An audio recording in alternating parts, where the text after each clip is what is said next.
Hey everybody, welcome to the Santita Jackson Show, based here on AM 950 Radio, the voice of progressive Minnesota. Hey everybody, meet me on the Santita Jackson Show YouTube channel. Like and share. Yes, we're here. We were just trying to work through some technical snafus. I'm telling you, I'm trying to get caught up with all of this. I just called someone just before I came on the air. I said, wait a minute, I need to link all of these wonderful uh, streams that we've got. So that's what we're doing here on StreamYard. So you can catch us on Facebook on the Santita Jackson and Friends page. You can catch us on YouTube, the Santita Jackson Show YouTube page. Everybody, Andre and Shadow Star Ace and Robert and Shalom, my darling. Everybody, please like and subscribe on the Santita Jackson Show YouTube channel. Thumbs up, thumbs up, thumbs up. I need you to like the show. And please go to the Santita Jackson and Friends page. Hey, Carol Soskin, my sister from another mister out there in the hills of Beverly, sending you so much love. And of course, on Twitter, also known as X, at Santita J. Meet me on over there, everybody. And then, make sure you meet me on santitajackson.com. Yeah, we're just opening that too. Carol Crowley, how you doing? Shalom, Robert. I love you on this Labor Day weekend. Of course, we have just seen Kamala Harris, the vice president, and Governor Tim Walz of Minnesota give their interview. But now we're just days away from the presidential debate. But we're really living in times.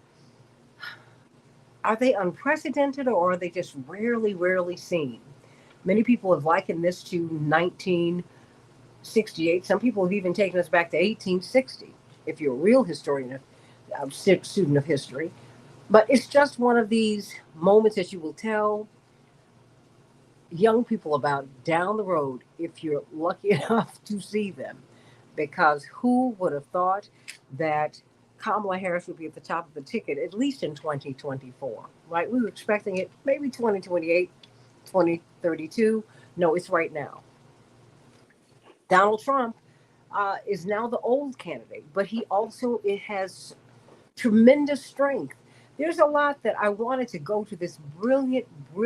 Um, Really, I would say he's a journalist, but more than that, he's an historian because he's seen so much. Someone who I've grown up admiring and just love him as really as a godfather here in this media space. But I've known him practically all of my life, and certainly he's known all five of the Jackson kids. Because he would, what did you say? My father would take us everywhere and bring us to the editorial board meetings and every place. But he's a Pulitzer Prize winning journalist, and he's really opened the door for all of us. If you've seen him really as a brilliant pundit on all of the major networks, there was a time not too long ago when you would not see African Americans on these main platforms really making very sane cases, as my father would say. And Clarence Page has been one of them, sitting on the editorial board of the Chicago Tribune, one of the most esteemed newspapers, one of the great newspapers of records, along with the New York Times and the LA Times and the Washington Post. He has been there, and we just thank God for him. And I'm so glad that he has always been open to receiving my call. So I called him today, and I said, you know what? I know I saw the debate. I saw the interview last night, and then my brother, Congressman Jackson, who you know is Johnny, came by and brought me this wonderful picture that we took last year, which I'm going to post to everybody, with Vice President, and I went to Howard with her. We're fellow Howardites, and Joe Biden from the Congressional Black Caucus. I said, wow, I'm having these full circle moments, which is why I said, let me call you and just complete this cycle. Hey, Greg Monday, sending you so much love. Carol Soskin again, and Monique, sending you so much love. Everybody's been concerned about my rest. I got a little bit of rest last night, yes, because I've had walking pneumonia all week. A lot of people walked out of the convention last week, Clarence Page, with COVID. No, I walked in with walking pneumonia. I was just tired. Hey, D Ray, but you just work and it's opportunistic. And so, but I'm just glad that you're here because I really, I've been trying to figure out where to even begin with the questions because this is are these unprecedented times? Or is this, have you been here before? I mean, I think of 1968, but I think of it. I didn't witness it, but you did, and you've done the reporting. But I, just what are we living through right now? I mean, did you ever think that you would have a Barack Obama? Well, yeah, you kind of saw it planned at our dining room table, so it sounded impossible and improbable 40 years ago. But as we came through the Jackson campaign, you were like, no, this is not only possible; it's about here. Um, but now we're here. So where do we go from here, as Reverend Dr. Martin Luther King said? I mean, Kamala Harris, did you expect to see her here right now, Clarence Page? I did not expect to see her here. And in fact, was Kamala even born in 1968? I Barely. remember that barely. Yeah, I She's was like 64. I was I'm a college 63. intern. I was a college intern that summer who came to Chicago because that's where the story was, And I was, I mean, your father and I were reminiscing about this a few days ago, but just talking about how much has changed in that amount of time. Comparing this Chicago convention to the Chicago '68 convention is hardly to compare, right? I mean, you've seen the video of the police riot, as former Governor Dan Walker called it. This time, though, we got a black mayor of Chicago. We got black folks in very prominent positions throughout the Democratic Party apparatus. It was a smoother convention that anybody had a right to expect, if anything more than pray for. But it seemed like the mood of celebration was in the air, not just for the party or this particular year, but for the fact that so much has changed for the better since then. And also, I got to say it, after Joe Biden decided graciously to step aside and allow Kamala to step forward and be the candidate. That a big sigh of relief was what came out of not just Chicago. I was in D.C. at that day when that had happened. And then coming through the airport, and everybody seemed to be smiling and saying, "Did you hear? Just Biden stepping aside." Really? There was an attitude that you know how fractious Democrats can be. You know how fractious Chicagoans can be, want to argue everything and all. There were no arguments. When Joe decided to step aside, the folks just said, "Oh, thank God, we're going to have peace in the valley."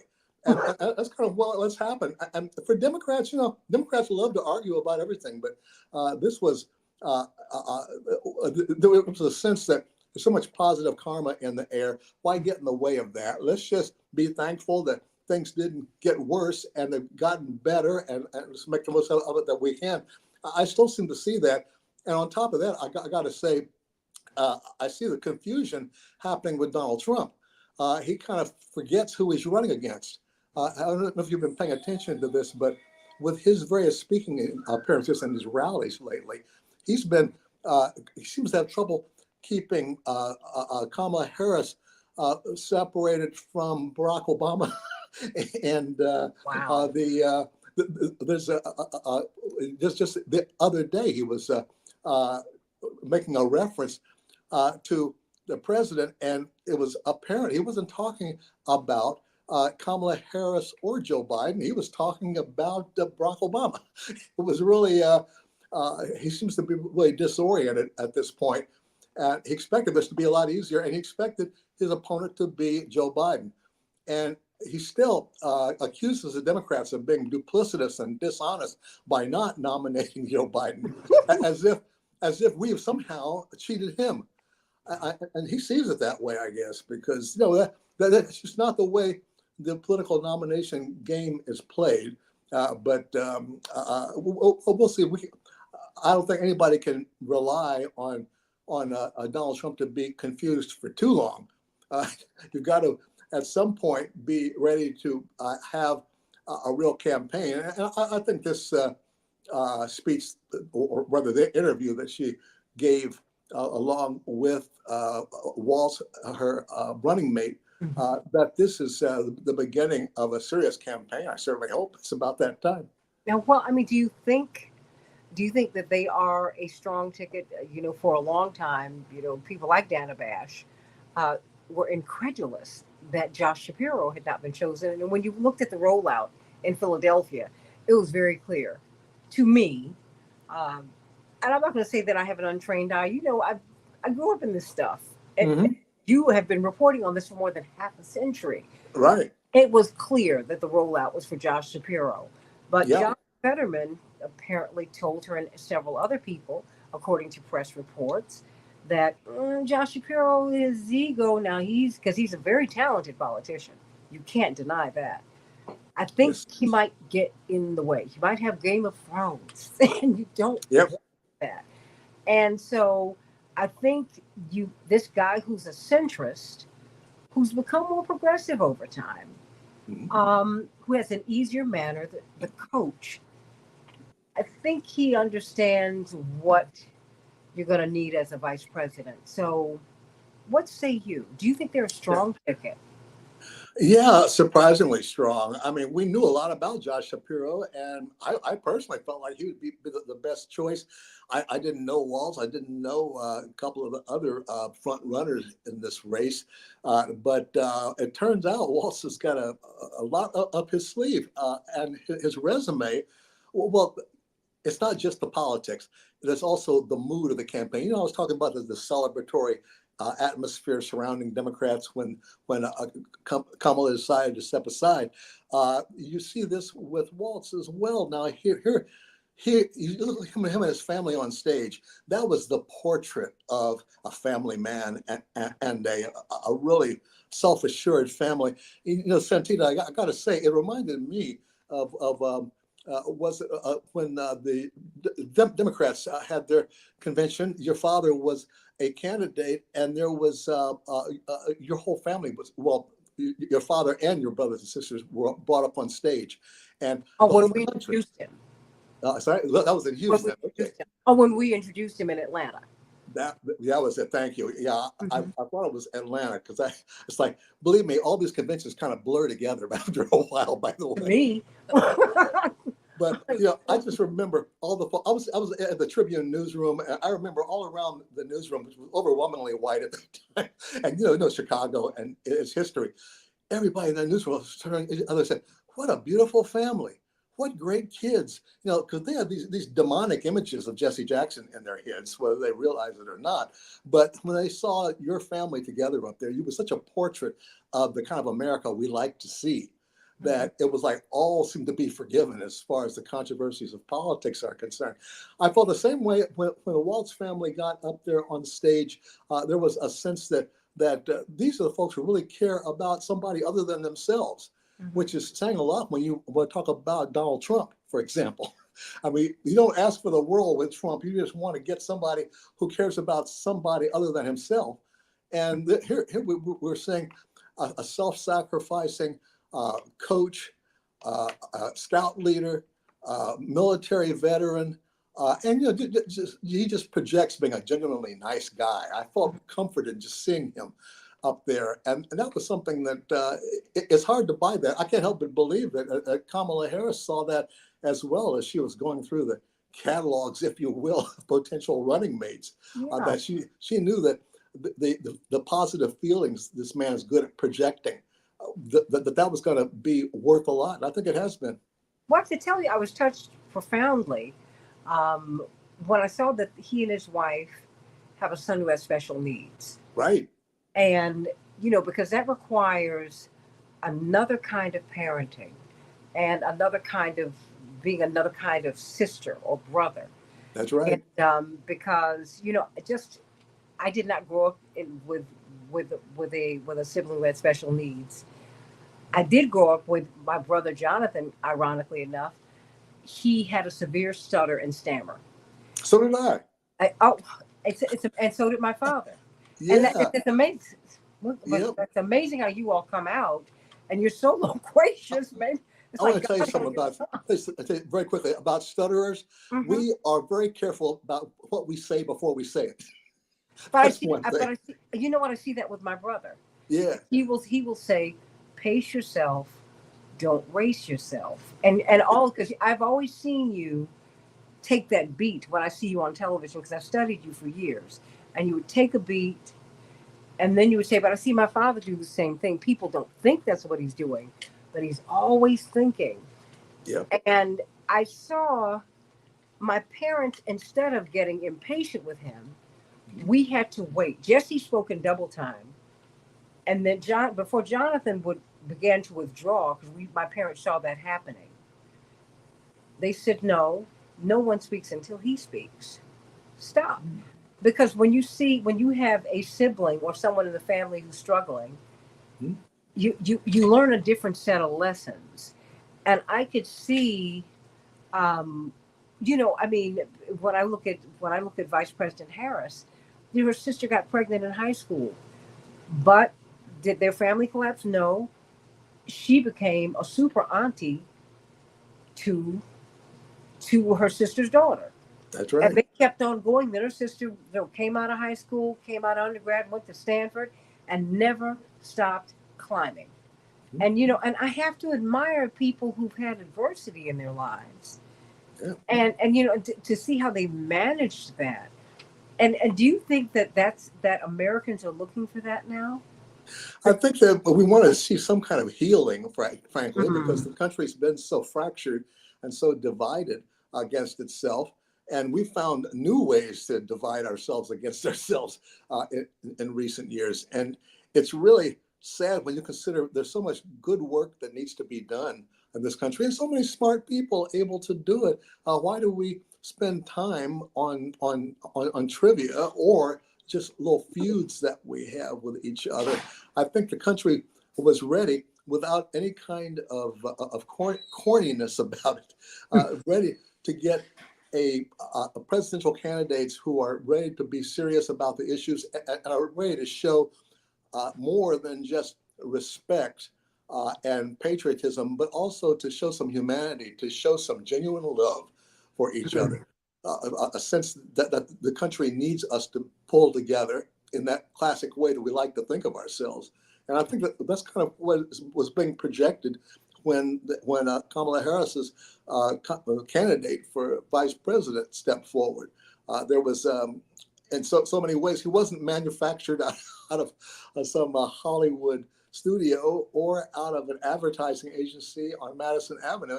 He was a guy who lived the good upper Midwestern life, a coach, a scout, a officer, National Guard officer for years, and a teacher. I love this story that they told about how when his high school wanted to start a gay lesbian chapter because this one young boy was being harassed, 17-year-old was being harassed, even had a window in his car broken by other teenagers there in his town. And the principal asked him, would you advise the gay and lesbian student group that we want to form? And he just jumped up and immediately said yes. And when you saw his teammates, football team players there on the stage at the convention, you saw some of the fellows who had dealt with the coach over the years and could tell you about how really good he was with groups and mainly projecting leadership, real leadership. That's what you want from a presidential candidate. That's what you want from a team, football team. And it's what you need in day-to-day life as a role model for other young people. We're talking with Clarence Page, Pulitzer Prize winning editorial board member from one of the most respected newspapers in the country, the Chicago Tribune. Of course, we've seen him as a pundit on every major network, on every major television show. We're so honored to have him with us today. We only have him for a few more minutes, and I'm going to live up to my promise because, unlike, I know I'm not Reverend Jackson, who extends everybody's time, and then I want you to come back. But this is what I want to know from you.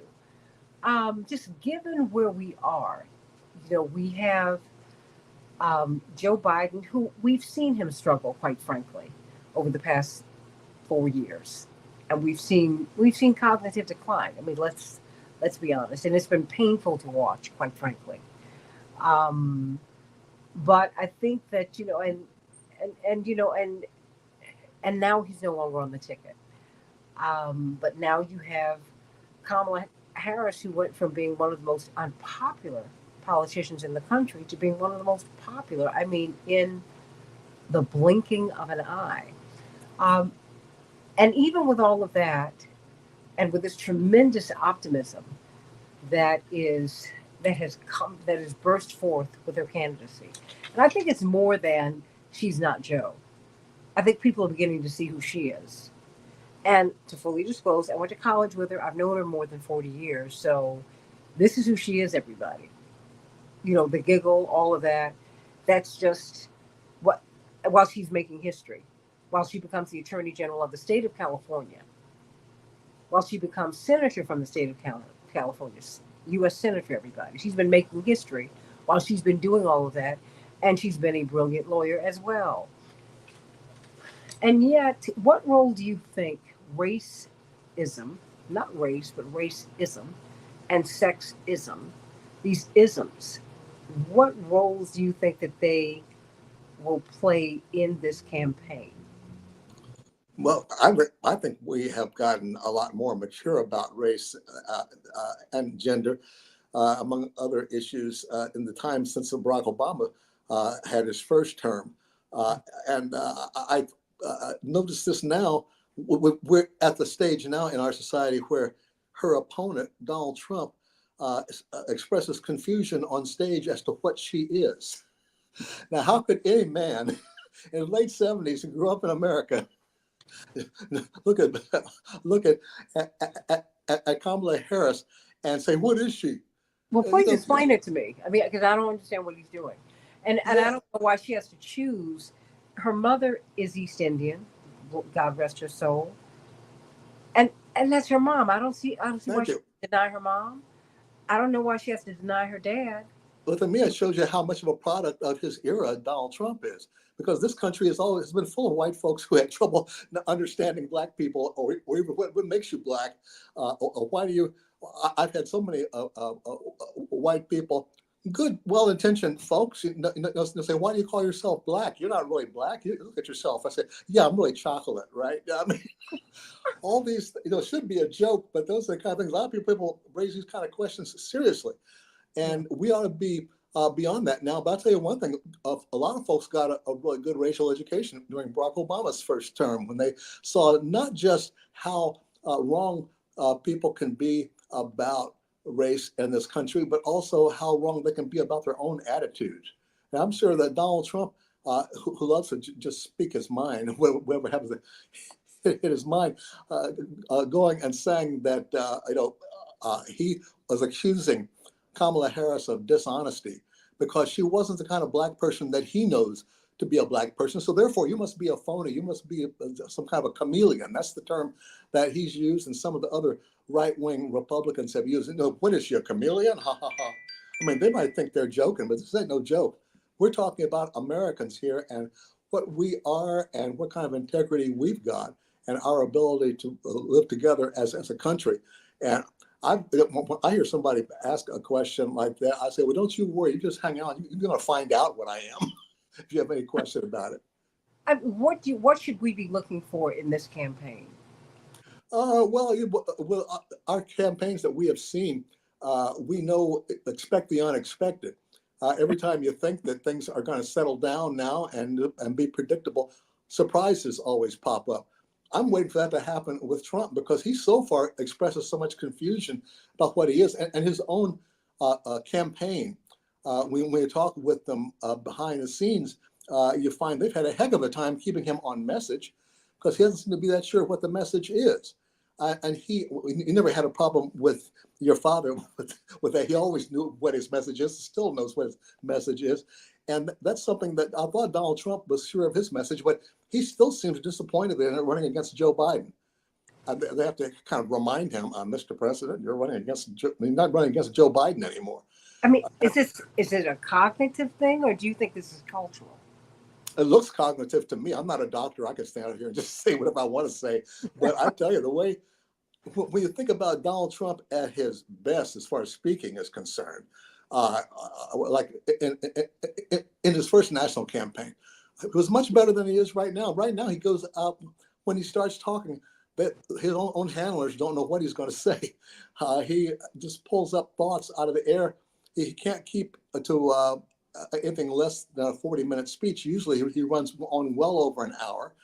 Has people in his own crowd wanting to go or Leave. fainting from the heat, depending on what happened the other day. And that's the kind of thing that you know.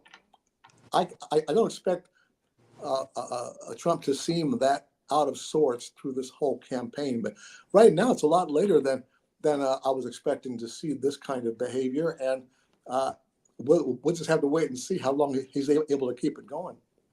Well, we will see. I mean, do you expect, just one more question for you. Oh, it's all right. What are you expecting from the debate? Oh, that's a good question. I wasn't expecting from Joe Biden's debate what I got, so I'm kind of gun shy now about. Well, wait a minute. Were you shocked by that? I was shocked by his obvious cognitive decline, because I've been covering the man off and on since he ran in back in '87. And he was always much sharper than that. I mean, this guy is very, very sharp lawyer through his whole professional career, and now it's like, it was very obvious, and those of us who know Biden and have a certain affection for him after all these years, you really hated to see him in that kind of situation. So I kept saying, hope for his own sake he drops out. With Donald Trump, I look at him and I just wonder, for his own sake, when's he going to drop out? he either got to do that, or he's got to reverse course and finally begin to shape up as far as his campaign presence is concerned. But we will see. And leave us with J.D. Vance? Are you serious? Mercy. He's from my hometown. I feel a certain loyalty there. Yeah, nobody's from Middletown, Ohio, but me and J.D. Vance. But I mean, I don't believe in JD. I'm sorry? I won't tell anybody. Thank you. No, I mean, it's not my fault, okay? It's not my fault. I was as shocked as anybody by just how naive he appears to be all of a sudden. And all of this stuff, what I call, he makes speeches that are like the shavings at the barber shop. Whatever he picks up at the barber shop, he puts it together and pastes it together into a speech. I mean, all this talk of his about how teachers who don't have kids shouldn't be teachers. I mean, where does he get this from? Well, that's some pretty off the wall stuff there, but he says it with real seriousness, and he doesn't understand that this is losing him votes. But we will see. He's going to have to figure something out. Well, you know what? I'm going to have you back because I want us to continue to walk through these next, I guess, 60, 70, 80, 90. Yes, I'm going to say 120 days because you know what? For some reason, I just don't think it's going to be over November 5th. I'm not going to stick my neck out on that. Vote everybody November 5th and go to vote.org and find out if you've been purged from the voting rolls, because that's happening. Millions of people have been pushed off the rolls, but we're going to continue to follow this race, and I'm going to bring you back as we look at September 10th, the debate. Right. Really need you to help us to analyze that, because I think we need to understand what goes into preparing for a debate, and what you'll need to do with someone who might not fight clean. I think Donald Trump needs to learn how to prepare for a debate too. Frankly, we'll see. That's what I think. That's what's unsettling. Not even unsettling. That's what bothers me, because I think that he's a street fighter. Oh yeah. And with street fighters, there are no rules. Right. Be prepared for anything. Oh, thank you. And of course, you've seen it all. So there you go. Pulitzer Prize winner Clarence Page. Look, thank you for letting me come on your program again. I really love it. Oh, I love you, and I thank you. I'm so honored that you honored us with your presence today. It's my honor. Sending you so much love. You too. Thank you. Clarence Page, everybody. It is a joy, always a joy to have him. And guess who I'm bringing on? The past president of the National Organization of Women, attorney Terry O'Neill. So I got one Santita. icon leaving and one icon coming in. So thank you so much. Thank you so much. Thank you so much, Clarence Page. But you can hang out with us because I wouldn't mind that at all. Oh, it's very nice of you, but I must go out and find some more mischief on the streets of Washington now. We'll find the mischief and then come back and tell us about it. Oh, yeah. Come on, Thank you all. nothing but gossip. Sending you so much love. Thank you all. Appreciate it. Thank you. Bye-bye. Oh boy. Well, no, that was a wonderful conversation. And thank you so much for being so patient. We had some technical issues coming in, but I wanted to have this one-on-one with you for about 20, 25 minutes because we are in a space, and you've been a champion for women's rights, but also for civil rights. And you've talked about intersectionality. And this is that moment for you where so much is intersecting. And I want to ask you about something that makes people uncomfortable. One of the things that I love about this brilliant civil rights lawyer, the past president of the National Organization of Women, someone who pulled me into the National Organization of Women, beyond reading the magazine. I want to know, where do you think white women are really? And I'm not having you speak only for white women. Right. But I think that sometimes, and one of the things that I appreciate about you is that you've always been very honest. Mm-hmm. And, calling all of us out. I mean, and that's not in a mean-spirited way, but like, come on, everybody. These are the issues that we have. Let's put them on the table. Let's deal with them. Because the history has shown that, I'm worried. I am concerned about the polls. Because I've watched someone who's been vilified for 4 years, and that's Kamala Harris. Yes. I mean, she has been on the rack, and they wanted Joe Biden out, and they wanted her out too, right? And so in an instant, she's gone from that to being one of the most popular political figures in America. That's great. And it's, gives me cause to pause because I want that to continue.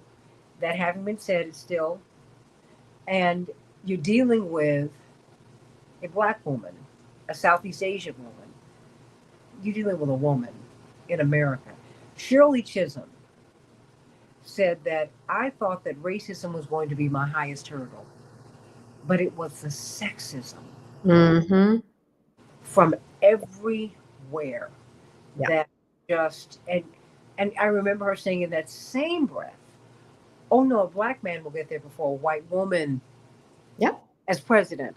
Yeah, that's what happened. My mother looks at her like, what? She said, oh no. But it's consistent because Black men got the vote on paper before all women did. That was the split, right? With Frederick Douglass. Yes. With Katie Stanton and everyone. And, it was like, whoa. We've been fighting for you to get out of bondage. And what? You get the right to vote? And he was like, hey. So help me. Let's take this apart. Let's just start here. What are white women really saying? What are they really feeling?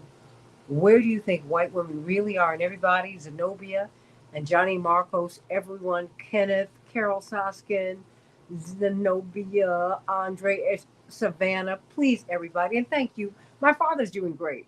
He did something great today, everybody. He actually went to therapy for 3 hours. What? Yes. Wow. All right. Come on now. And I also have him another voice speech therapist. What? And we're going to be together on Wednesday. Look, we're on a roll, y'all. So just keep on praying because he's actually doing some of the things that he's supposed to do. But everybody, please continue to like the show and share the show. But where are white women really?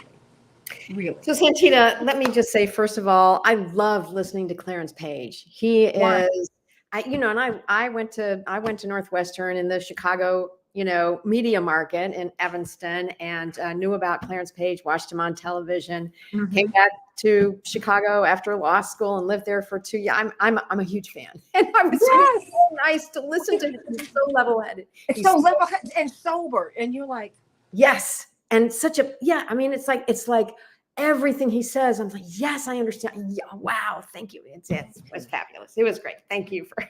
I'm just no, thrilled. but you know, honestly, that's why I reached out to him because Yeah. I want to get some. That's why I reached out to you, and I said, no, I want to talk to you alone.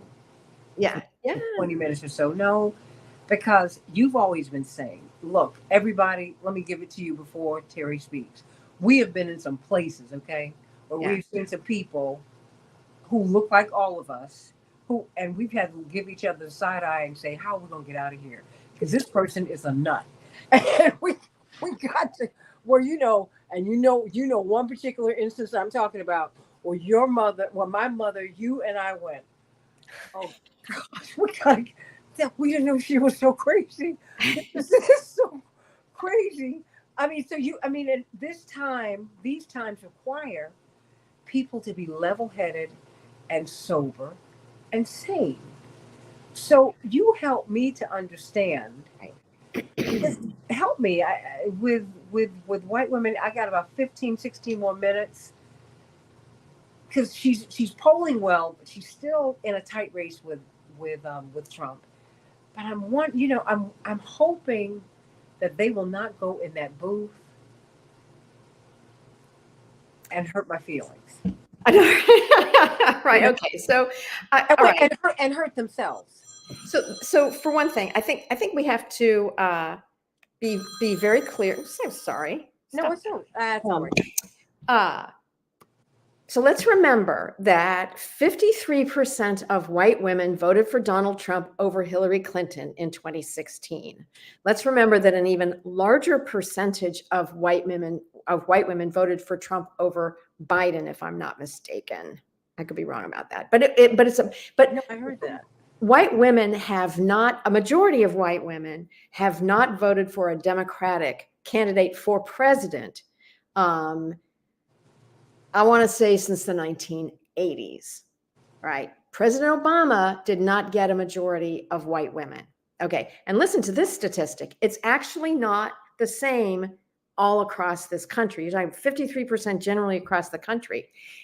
In 2022, when Reverend Warnock was running against, I've just blanked, the football hero. Oh, Herschel Walker. But Herschel Walker. You didn't blank, you blocked. Yeah, thank you. I kind of did. Yeah. And I mean, Herschel Walker, 60% of white women in the state of Georgia, 60% voted for Herschel Walker, who literally, if you watched some of his public appearances, I saw critiques from Black friends of mine who said, oh my God, he is literally doing a step and fetch it. Yeah. Herschel Walker. And he was. And yet 60% of women voted for him over the clearly far better qualified Reverend Warnock. Just an extraordinary. So we have to be clear about people who look like me and what's going on here. Now, that's one dynamic that has not changed in this country. If you have read a book called The Sum of Us by Heather McGhee, she points out that one reason that we can't have nice things in this country, one reason the middle class is in terrible trouble right now, one reason, most people in the middle class are one paycheck away or two paychecks away from disaster. Mm-hmm. If a terrible health emergency happens, if they have a layoff, they are in deep, deep trouble because the middle class has been cratered over the last 40 years, frankly, and very much so under Donald Trump. Okay, so what Heather McGhee points out in a book called The Sum of Us is that the reason we can't have nice things in this country is that historically white people prefer to deny themselves public services if they think that those public services are also going to be available to Black or brown families, right? The classic example of this is the draining of the swimming pools in the 1950s. You remember that? When the Supreme Court said separate but equal is not constitutional, and white communities began draining the swimming pools, denying their own children the ability to swim in a public pool.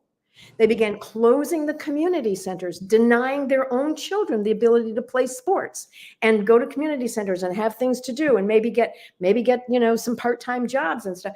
They deny that to their own children rather than allow Black children to have a community center to go to or a public swimming pool. Which meant they were also not going to learn how to swim. Correct. It meant that if they were caught with water, they could drown. Oh, absolutely. That's and not just that. When you deny these public services to all of the children simply because some of them might enjoy it, you really undermine civic engagement. You teach those children that a community doesn't exist, that it doesn't matter, that each of them is on their own. It's all this individualism. You really begin to lay the groundwork. So racism, after Brown v. Board of Education, after we strike down separate but equal, racism causes a withdrawal of governmental services for white and Black and brown communities, which undermines our ability to trust government. It undermines our ability to participate in public life. It kills civic engagement. It doesn't just kill our ability to enjoy government services, it kills our ability to understand that we are responsible for our community services. If we have community centers, we're just really much better off. So this is the country we live in. This is the air that we breathe. And we are like fish in water where we don't actually see the water. We don't know the water we swim in.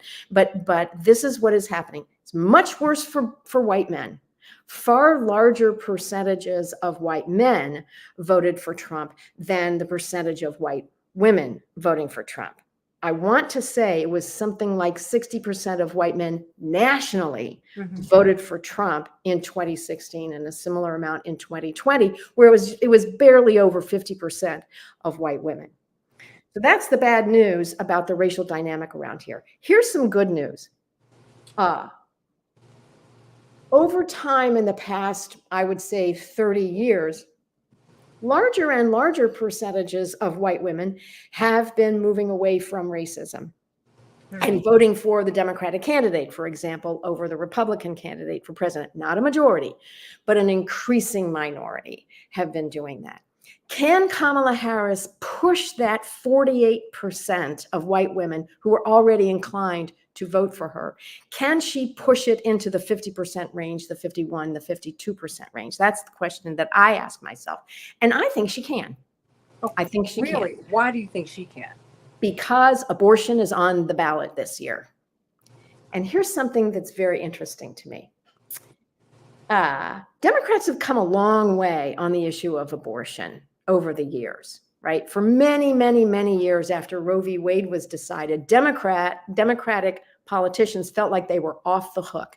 They could do what Joe Biden has done, which is, abortion is wrong, it's a sin. My religion tells me it's a sin, but I guess people should have choice, and I'm so sorry. Even Hillary Clinton, who I challenge anyone to say that I was less enthusiastic and worked less hard than they did for Hillary Clinton to become president.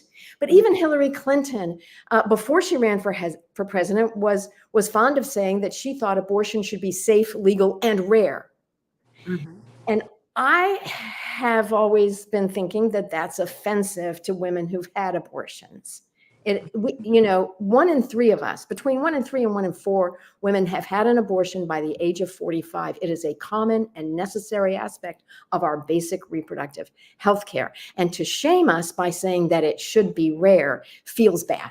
And even my hero, Hillary Clinton, said it should be safe, legal, and rare. She didn't do that. By the time she was running for president, she had moved away from that and was full-throated in favor of women's ability to access essential reproductive health care.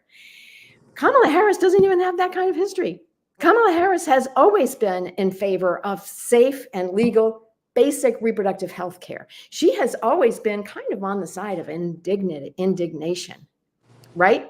How dare you tell me what kind of reproductive health care I'm entitled to? Are you crazy? How dare you tell me I can't control my own body? How dare you tell me I can't make decisions about my own health care and about my family's own well-being? Because guess what? 60% of women who have abortions already have, on average, 2 kids. Mm. They know what it is to have a child. They desperately love their children. They know what it means to make a family. And so Kamala Harris, to me, she understands women who are indignant about the attacks on our ability to make our own family formation decisions and our own healthcare decisions. So to me, she is probably one of the most authentic Democratic candidates for president that I have ever seen, who truly understands women's access to reproductive health care. Not only that, but she also understands, here's the intersectional part, she also understands that when you start regulating women's reproductive health care and you're not a medical professional, you block huge numbers of women, very disproportionately Black and brown women, from all forms of reproductive health care. So I'll give you an example. Back in 2012, Texas criminalized abortion clinics that didn't conform to hospital type regulations.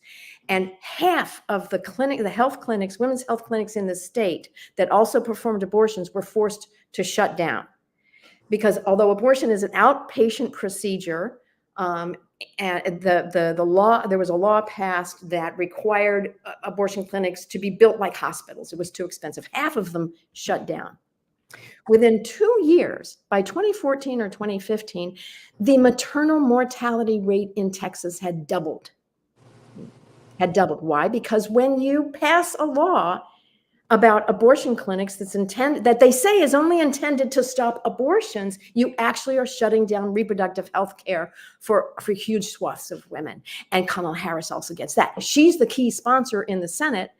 She was, when she was in the Senate, of the Momnibus Act. The Momnibus Act, the primary purpose of it is to reduce the racial gap in maternal mortality, right? So where we know that today, Black women are 3 to 4 times more likely than white women to die preventable deaths from complications of pregnancy and childbirth. There is no, and that gap exists across socioeconomic levels. Remember when Serena Williams, her childbirth was so difficult, and she went public. Thank goodness, because it was such an opportunity for people to learn about what happens to Black women and when doctors don't listen. They ignored her. She had a clot. And this is something that almost ended her career. But you know what? And sadly, I do believe, had she not had a white husband. Yes. But for that. Yes. She would not have been listened to, and I think she would have died. You're absolutely right, Santita. And I think many people know that. Lots of women, including white women, sat up and took notice, because for a lot of white women, Serena Williams is a hero, right? And we do pay attention. I mean, for all of us, right? Look, it's Billie Jean King. Yes, I'm from that era. Right? Yes. I completely fangirled, almost cried. I said, yes. I just remember when she played Bobby Riggs, and my father saw that I was so into the match. He said, baby, if I had known, I would have taken you, because I was in tears. Yeah, right. I had no idea that this affected you this profoundly. And I think that as women, on a profound level, we do resonate with each other, because when we see one of us get up there, I mean, Hillary, it was like, no, we're all winning here. When I see Kamala, we're all winning. We're all winning. We're all winning. We're all winning. And that's what I'm like. I'm hoping Terry O'Neill, and I'm not saying that, because we all have to grow. I mean, we all fall short. Okay. Yes. Look, Yes. I'm not picking on white women. I'm not. Because the thing is, I know we're all struggling, and all of us do. Identity politics, everybody, has its limits for everybody. Okay? It does. And it's very important in some ways, but it does have its limits. Absolutely. And I will tell you. It's important. I'm not saying that it isn't. But what I'm saying is, if you just stick a woman or a Black person or an Indigenous person or a brown person who is siding with the oppressor, that is not helpful. Yeah, exactly. Exactly. Yes, no, exactly. And I will tell you that in 2019, when Kamala Harris first ran for president, right, I actually was supporting Elizabeth Warren Yeah. at the time. And part of that is because Kamala Harris's policy positions my policy positions, my preferences are significantly to the left of Kamala Harris. I love the 2-cent wealth tax that Elizabeth Warren came up with. I loved all of her plans. I loved her focus on the damage that is done by Wall Street, by hedge fund managers, by the billionaires, by the huge corporations. She understood that back in 2019, and I loved all of that. Well, wait a minute. Let's be fair. Yeah. Elizabeth Warren and Bernie Sanders were occupying the same space. Yes. If you were a real progressive, you were looking at the two of them. Yeah, that's right. Now, because I don't want anyone to question your bona fides, because that's not fair. And the thing is also, my mom, Elizabeth Warren is older, and she was bringing another kind of gravitas as a grown woman that makes you more. I mean, that's how I feel about Maxine Waters. These are folks who are grown, who have nothing to lose, and I've seen them stand 10 toes down. I saw Elizabeth Warren do it. Yeah. And read people, say, wait, I'm not playing with you. Yeah. So, but look, last 3 minutes, they belong to you. Because we're going to come back and we're going to continue this conversation. Yeah, but I will tell you, since 2019, and watching Kamala Harris evolve and watching her pick up the baton out of nowhere, frankly, I certainly did not expect Joe Biden to step down. Right? It took all of us by surprise. And here comes Kamala Harris, and she's okay, fine, let's go. Let's get to work. And she said that, she says that in her convention speech. People are going crazy. They're clapping. They're just when she walks out on the stage, and she finally says, let's get to business. Let's get to business. I watched her CNN interview, and that's exactly where she is. And man, she is thoughtful. She is brilliant. Nobody can deny that. And here's the thing. Kamala Harris listens. Kamala Harris listens. And, you and Clarence Page were talking about the fact that she asked Tim Walz to be her vice presidential candidate instead of Josh Shapiro. I was so glad when she did that. I honestly, Kamala Harris has listened to Palestinian Americans talking about their family members in Israel. The extraordinary, unnecessary, unforgivable levels of civilian deaths in Gaza, which was already an open-air prison before this war started. Kamala Harris has not moved far enough, from my perspective, on the question of what to do in Gaza. I think she is not critical enough of Israel. Israel is doing horrible things. Now they're in the West Bank doing horrible things. And she has not been critical enough, but she has listened. She did meet with representatives of the people, of the protesters, the Gaza protesters. Uncommitted, yeah. And I think the uncommitted movement. And I hope that she continues to meet with them, and I hope that she continues to listen, because she absolutely does. And what she said on CNN was this. She was talking about fracking, and she has changed her position on fracking. And what she said was exactly right. She said, my values have not changed. My values are that we are in a climate crisis and we need to fix it. And yes, I have become convinced that that banning fracking is not necessarily what we need to do right now in order to fix it. There are other things that we need to do, like the act that she and Joe Biden passed and so forth. But listen to that. Her values aren't changing, but how you get there can change. That's the kind of politician we need. A politician who will change the logistics of achieving the goal, but who will never change the values that motivate the goal. And I do think that's what you get with Kamala Harris, even though I'm to the left of her on a number of issues. But I get I need to get what I need, not necessarily what I want. because I want tiramisu, but I really do need a protein and a vegetable. Yeah. Right. Right. And not only that, right. The arc of the moral universe, right, It's long, bends but for it bends justice. for justice. Yes, it does. And as President Obama says, you do that because people grab onto it and have to pull. But grabbing onto it and pulling it, that's the work of politics, and it's often messy, and it's often involves compromises. The arc of it is the values. Mhm. We know where it needs to bend to. When we are when we're getting our group together and saying, come on, guys, let's pull it. Yeah, you have to work with other people. You have to work with other people, and that involves logistical things and making compromises sometimes. But what you want is a politician that's clear on their values. So, yeah. And open to listening to you. Attorney Terry O'Neill, past president, president emeritus of the National Organization of Women. I'm glad we got a chance to have this one-on-one, and we're going to continue to do that because I think it's important for us to hear your thoughts and for you to help us to, because it helps us to understand the moment we're in Yes. and what we need to be looking for and what we need to be looking for and what we need to be pushing for, quite frankly. Right. Well, I'm glad to see you up and about. You know I love you. Yes. So good to see you, my dear. Oh my goodness. I salute the divinity in you, sending you so much love. All right. Thank you.